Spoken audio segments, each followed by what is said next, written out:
लेकिन ये प्रेम करने के लिए आपके अपने आप से प्रेम करो ना पहले। आप अपने आप को प्रेम करो, तब आप माध्यम से प्रेम करोगे। तो माध्यम से प्रेम करोगे तो क्या होगा? माध्यम का प्रेम पूरे मनुष्य मात्र के लिए। वो ना एक्चुअली वो एक ऐसी टंकी है, जिस टंकी में से सारी सप्लाई लाइन पूरे विश्व के लिए खुली हुई है। तो तुम उस टंकी में कुछ डालोगे तो पूरे विश्व तक पहुंच ही जाएगा। तुम उसमें डोनेशन डालोगे, सारे विश्व तक पहुंच जाएगा। तुम उसमें अन्न डालोगे, विश्व तक पहुंच जाएगा। तुम उसमें प्रेम डालोगे, विश्व तक पहुंच जाएगा। क्योंकि वो एक ऐसी लाइन है जिस लाइन से विश्व में सारे जगह कनेक्शन है। आप देखो ना, ऐसे कई विश्व में देश है जिन देशों के अंदर माध्यम कभी गया भी नहीं, तो भी वहां पे साधक है, वहां पे ध्यान कर रहे हैं, वहां सेंटर चल रहे हैं। तो कहने का अर्थ, प्रेम एक ऐसा माध्यम है जिस माध्यम से भी आप जुड़ सकते हो। अब देख लो आपको क्या सूट होता है, बहुत सारे रास्ते। ध्यान करते हो ध्यान करो, समस्या छूटते आती है समस्या छोड़ो, प्रेम करते आता है प्रेम करो। प्रेम निस्वार्थ होना चाहिए। हाँ, ये एक बात महत्वपूर्ण है। प्रेम मतलब ऐसा नहीं कि तुम्हारा काम हुआ तो प्रेम किया, नहीं काम हुआ तो नहीं प्रेम किया, ऐसा नहीं। प्रेम निस्वार्थ होना चाहिए। और हाँ, दूसरा एक पॉइंट ध्यान रखो, हम ना गलती करते हैं। गलती करते हैं मतलब हम जिस व्यक्ति पे प्रेम करते हैं तो हम अपेक्षा करते हैं वो व्यक्ति भी हमसे प्रेम करेगा। अरे मैं तो स्वामी जी को इतना प्रेम करता हूँ, वो तो दिखते भी नहीं कभी मेरे को, मेरे घर भी नहीं आते। वो आए या नहीं आए, वो करे या नहीं करे, तुम्हारा प्रेम एक तरफा होना चाहिए। प्रेम एक तरफा करो, वो सामने वाले से अपेक्षा मत करो कि अब मैं सबसे प्रेम करता हूँ तो सब मेरे से प्रेम करे, मैं अपेक्षा थोड़ी करता। मेरा स्वभाव है, तो प्रेम आत्मा का शुद्ध स्वभाव है। तो जैसे जैसे प्रेम करते जाओगे ना, वैसे आपकी आत्मा शुद्ध होती जाएगी, शुद्ध होती जाएगी तो सशक्त होती जाएगी। एक और दूसरा, ये ठीक वैसा ही है जैसे एक गलती हम और करते हैं, अरे मैंने तो उसके लिए इतना किया कुछ पूछो मत, लेकिन फिर भी वो मेरे को पूछता नहीं है। हमारी गलती क्या है मालूम है? हमने जिसके लिए किया ना, हम अपेक्षा करते हैं वो भी हमारे लिए कुछ करेगा। ऐसा नहीं है, ये नियम परमात्मा का नियम नहीं है, ये व्यक्तिगत नियम है। मैंने उसके लिए खूब किया तो वो भी मेरे लिए खूब करे, नहीं, तू उसके लिए कर, परमात्मा तेरे लिए करेगा। आप अनुभव लेके देखना, मैंने जिस व्यक्ति के लिए तुमने किया ना, वो तुम्हारे लिए कभी अच्छा नहीं करेगा, और उसके बाद में दुनिया से तुमको अच्छा खूब मिलेगा। लेकिन मैंने परमात्मा, तुम एक दो वो हजार रहता है। तो वैसे अगर आप एक व्यक्ति के लिए अच्छा करते हो ना, परमात्मा हजार हाथों से आपको देगा, लेकिन वो व्यक्ति से नहीं देगा। और आपके व्यक्तिगत स्तर पर पकड़ दो, मैंने उसके लिए इतना किया इसलिए उसने मेरे साथ ऐसा करना चाहिए, ऐसा नहीं है। ये कोई व्यवहार दुकान थोड़ी है कि अपने बेटे की उसने इतना दिया तो तुमने इतना दिया तो उसने ऐसा, तो वैसा कहने मतलब ऐसा नहीं होता। इसलिए हर दफे ना ये छोड़ दो कि किसी के साथ तुम कितना भी भला करो, भलाई करो और नेकी करो दरिया में डालो, मैंने किसी के साथ अच्छा करो छोड़ दो उसको, और अपेक्षा मत करो कि वो तुमसे परमात्मा करेगा। इतना निश्चित बता दो, ये मेरे जीवन का अनुभव है कि अगर आपने किसी के लिए अच्छा किया तो वो नहीं करेगा आपके साथ अच्छा, लेकिन परमात्मा किसी ना किसी माध्यम से आपका अच्छा करेगा ही। तो ये वन साइडेड छोड़ो कि माने तुमने इसलिए किसी के साथ तुमने अच्छा किया ना, उससे मत अपेक्षा करो वो तुमसे अच्छा करेगा, परमात्मा तुम्हारे लिए जरूर अच्छा करेगा। तो इतना ध्यान रखो। वैसे ही तुमने किसी के साथ प्रेम किया, जरूरी नहीं कि वो तुमसे प्रेम करे, और वो जरूरी नहीं हो तुम्हारे लिए, लेकिन परमात्मा कोई ना कोई माध्यम से तुम्हारे पास करेगा। तो इसलिए तुम्हारा काम हुआ तो प्रेम किया, नहीं काम हुआ तो नहीं हुआ, ऐसा नहीं। प्रेम निस्वार्थ भाव से होना चाहिए।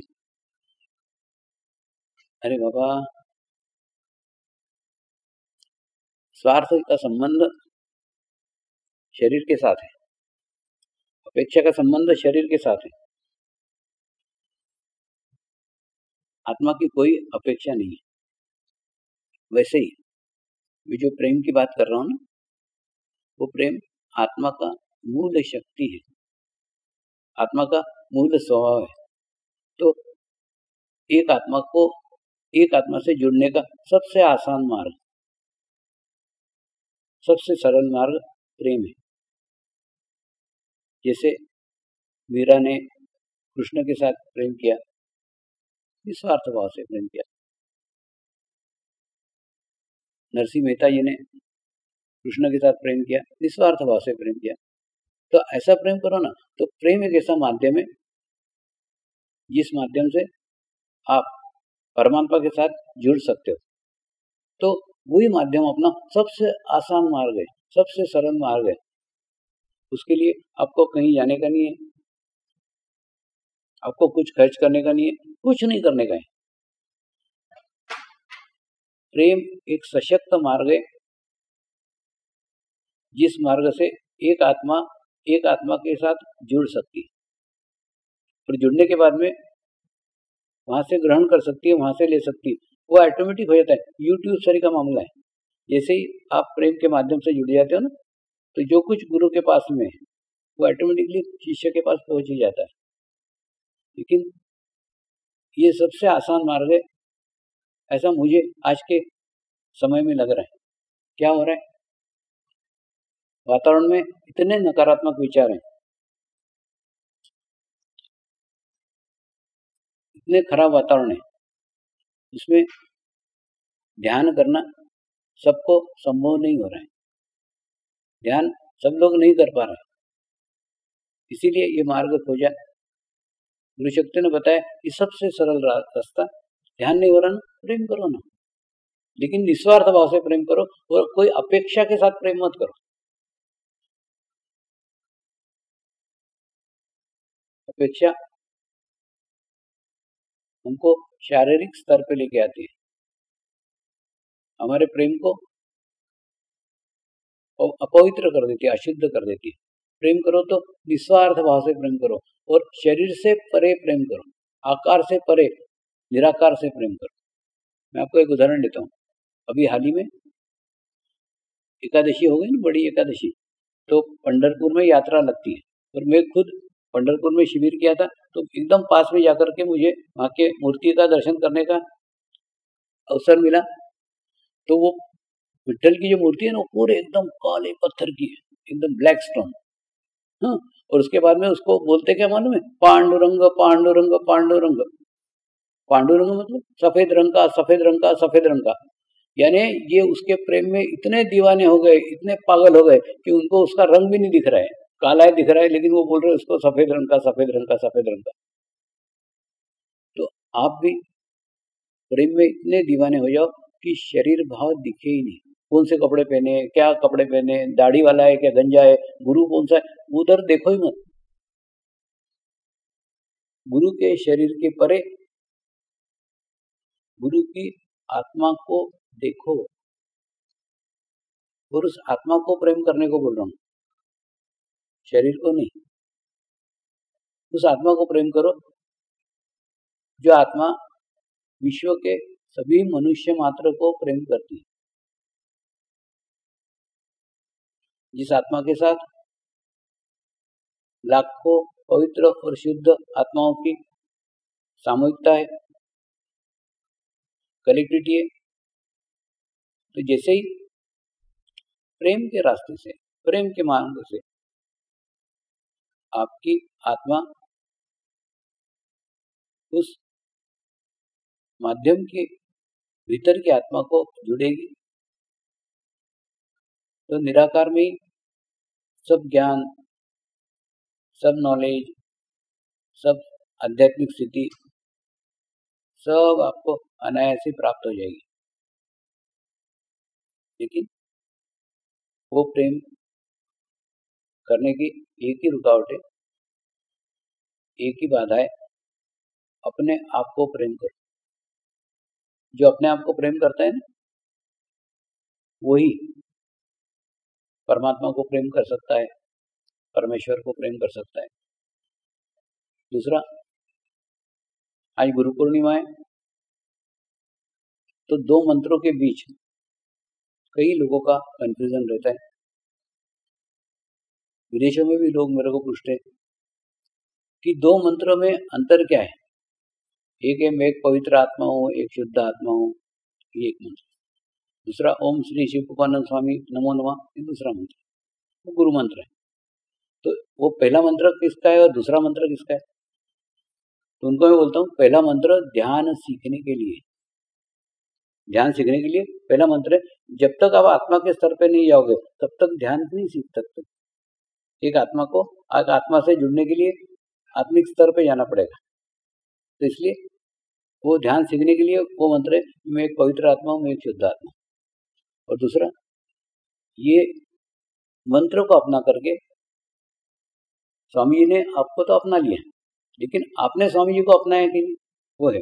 तो ये जो है ना, ओम श्री शिव भगवान स्वामी नमो नमः, ये मंत्र के माध्यम से, दीक्षा के माध्यम से, गुरु पूर्णिमा के माध्यम से आप स्वामी जी को अपनाते हो। तो एक्चुअली जैसे सूर्य का है, सूर्य तो सबको प्रकाश देता है ना। आप आपके घर में बैठे रहो, आप नमस्कार करो मत करो तो भी सूर्य सबको प्रकाश देता है। लेकिन आपने सूर्य को नमस्कार किया, सुबह उठ के करते हैं ना, हम गायत्री मंत्र का जाप करते हैं सूर्य को देखते बराबर। तो उद्देश्य क्या रहता है? सूर्य की ऊर्जा मुझे प्राप्त हो, मुझे ग्रहण करो, मुझे लो, तो हम सूर्य को नमस्कार करते हैं। ठीक उसी प्रकार से गुरु पूर्णिमा वो दिन है, उस दिन एक ही दिन सूरज को नमस्कार करते हैं, एक दिन, एक समय, वो आज का दिन है कि आज आप उस गुरु की ऊर्जा के साथ जुड़ सकते हैं और उसके साथ में आप ये प्रेम का रास्ता, प्रेम का मार्ग अपनाओ। ये सबसे सरल, सबसे आसान मार्ग है, यानी जिनका ध्यान नहीं लग पा रहा है ना, वो भी इस मार्ग को अपना सकते हैं। और ये मार्ग अपना करके आप गुरु पूर्णिमा में शामिल हो सकते हैं और शामिल होकर के अपने जीवन में चेंज ला सकते हैं, बदलाव ला सकते हैं। देखिए, ध्यान की स्थिति खुद प्रयास करके प्राप्त कर सकते हो, अच्छी बात है। नहीं प्राप्त कर सकते हो तो आप उस नाव में सवार हो जाओ जो इस पार से उस पार लगा देगी। आप जो भी रास्ता अपनाओ, जो भी मार्ग अपनाओ, देखिए जैसे योगासन का रहता है ना, आजकल योगासन टीवी पे सिखाए जाने लग गए। एक जन दिखाता है या वीडियो से सिखाते हैं और वो कोच योगासन सिखाते रहता है। लेकिन वो योगासन जो बता रहा है वो सर्वसामान्य मनुष्य के लिए है, लेकिन आपके लिए है क्या? नहीं ना। तो वैसा प्रकार है कि योगासन सीखने के लिए जीवंत योगाचार्य की आवश्यकता है। उसके सामने, उसके प्रत्यक्ष में आप योगासन सीख सकते हैं। जैसे आपके घुटने की स्थिति क्या है, आपके शरीर की स्थिति क्या है, आपको किस आसन की आवश्यकता है। प्रत्येक के लिए आसन की आवश्यकताएं अलग अलग है ना, एक ही आसन सबके लिए नहीं हो सकता। तो उसके लिए आवश्यकता है कि जीवंत कोई योगाचार्य के सामने अगर आप आसन सीखते तो ज्यादा अच्छा है। ठीक उसी प्रकार से अनुभूति भी जीवंत है ना। कोई जीवंत गुरु के सानिध्य में आप अनुभूति ग्रहण करते हैं तो ही ग्रहण कर सकते हैं, बाकी नहीं तो नहीं। तो समाधिस्थ गुरु वो स्थान है, वो जगह है जिस गुरु से जीवंत गुरु तक पहुंचा जा सकता है। तो नियमित रास्ता है, नियमित मार्ग है, सब में नियमितता अत्यंत आवश्यक है। ध्यान करो तो नियमित करो और निस्वार्थ करो। प्रेम करो तो नियमित करो, निस्वार्थ करो। निस्वार्थ करना अत्यंत आवश्यकता है।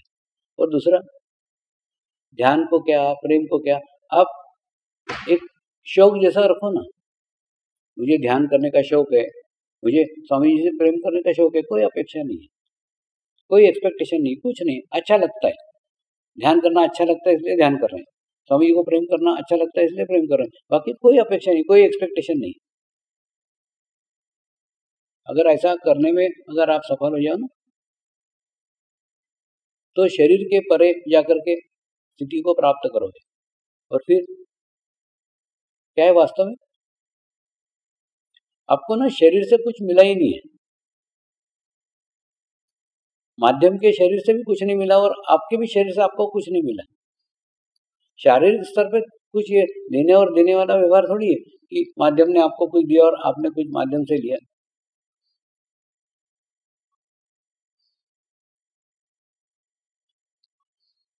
जो कुछ व्यवहार हुआ है ना,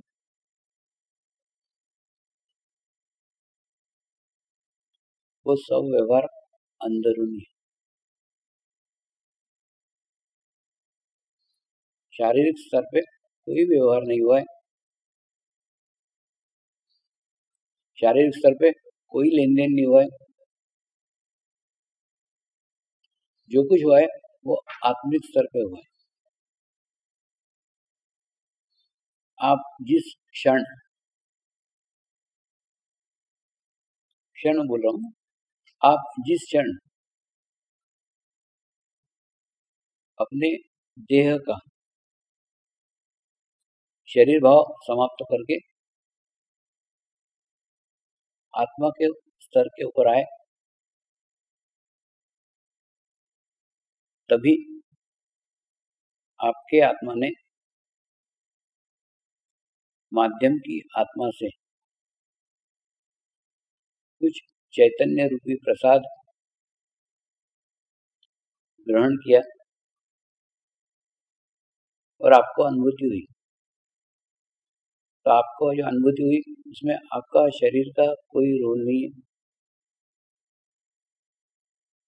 शरीर ने कोई एक्टिविटी नहीं की, शरीर ने कोई आसन नहीं किए, शरीर ने कोई व्यायाम नहीं किया, शरीर ने कोई फीस नहीं दी, शरीर ने कोई चंदा नहीं दिया, यानी शरीर ने किया ऐसा कहने सही का कुछ भी नहीं है। तो आपके मैं को यहाँ पे कोई स्थान नहीं है, यहाँ पे कोई जगह नहीं कि मैंने किया, कुछ नहीं किया। और कुछ नहीं किया फिर भी मिला है, तो कहाँ से मिला? जब आप आत्मा बने तब परमात्मा का चैतन्य आपको प्राप्त होगा। तो सीधी बात समझो ना कि ध्यान में प्रगति के लिए, आध्यात्मिक प्रगति के लिए, आध्यात्मिक प्रोग्रेस के लिए शरीर के प्रयत्नों को कोई स्थान ही नहीं है। दूसरा मैंने बताया ना, मेरा 65 साल का अनुभव है, प्रयत्न से परमात्मा कभी प्राप्त हो ही नहीं सकता, क्योंकि जितने प्रयत्न करते हैं वो शरीर से। आप कितने भी पूजा पाठ कर लो, कितने भी कर्मकांड कर लो, ये सब शरीर से हो रहे हैं, इससे परमात्मा की प्राप्ति नहीं हो सकती। दूसरा, ये उपासना पद्धतियां हैं, ये उपासना पद्धतियां केवल आपको सभ्य करती है, सभ्य करती है। पहले मनुष्य जंगलों में रहता था, जानवरों को मार के खाता था, मछलियां पकड़ता था। तो ऐसे जंगली मनुष्य को सभ्य करने के लिए, सुसंस्कृत करने के लिए कोई लोग निसर्ग के अंदर गए, उनको जो अनुभूतियां हुई, जो अनुभव आए, वो आने के बाद में फिर उन्होंने समाज में बांटे, और समाज में बांटने के बाद में उसको उनके जाने के बाद में एक उपासना पद्धति का रूप आ गया। तो आप देखो ना, सारी उपासना पद्धतियां केवल कर्मों पे आधारित है। अच्छे कर्म करोगे अच्छा फल मिलेगा, बुरे कर्म करोगे बुरा फल मिलेगा। तो थोड़ा विचार करो ना, इसमें परमात्मा को जगह कहाँ है, परमात्मा को स्थान कहाँ है? अच्छा करोगे तो अच्छा मिलेगा, बुरा करोगे बुरा मिलेगा। यानी कर्मों के आधार भी सारा वो है।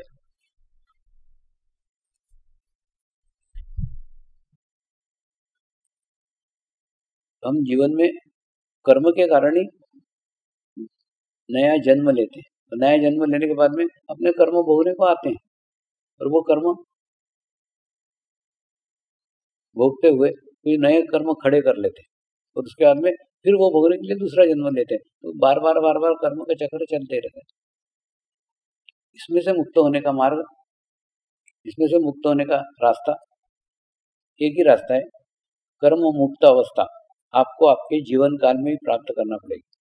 कि आपके जीवन काल में कोई कर्म ही नहीं बाकी रहा, अच्छा भी नहीं रहा बाकी रहा, बुरा भी बाकी रहा।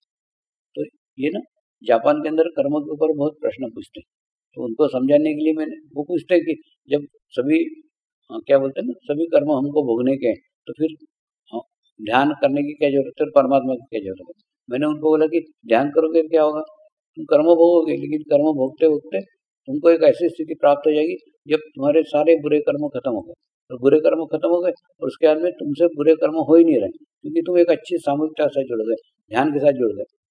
ध्यान के साथ जुड़ना यानी अनेकों आत्माओं के साथ जुड़ना, और उसके बाद में फिर यहाँ तक पहुँचते पहुँचते क्या होगा कि एक ऐसी स्थिति प्राप्त हो जाएगी जब तुम्हारे से बुरे कर्म हो नहीं रहे, बुरे कर्म समाप्त हो गए, और जो अच्छे कर्म कर रहे हैं वो भी परमात्मा को समर्पित कर रहे हैं। ऐसा तो ऑटोमेटिकली ना तुम्हारे पास अच्छे कर्म रहेंगे, ना तुम्हारे पास बुरे कर्म रहेंगे। तो ऑटोमेटिकली क्या रहेगा, एक कर्म मुक्त अवस्था प्राप्त होगी, और वो आने काल में फिर जीवन में कभी भी मृत्यु आए क्या फर्क पड़ता है, फिर दूसरा जन्म नहीं है। तो जन्म लेने का मार्ग, जन्म लेने का कारण ही केवल कर्म है, कर्म ही नहीं है तो फिर मार्ग ही नहीं। तो कहने का अर्थ ये कब हो सकता है, जब आप ध्यान करो, मेडिटेशन करो और परमात्मा को अपने जीवन में जोड़ लेंगे तो क्या होगा, धीरे धीरे धीरे वो आपको याद दिलाएगा कि तू शरीर नहीं है। तो ऑटोमेटिकली क्या होगा, शरीर से किए हुए कर्म वो अपने साथ जोड़ोगे नहीं तो एक कर्म मुक्त अवस्था तुमको प्राप्त हो जाएगी। ऐसी अवस्था प्रत्येक साधक को मिले, प्रत्येक व्यक्ति को मिले और वही परमात्मा को अपने भीतर अनुभव करे, तुम तुम्हारे ही गुरु बनो। यही उद्देश्य समर्पण ध्यान संस्कार का है। नमस्कार।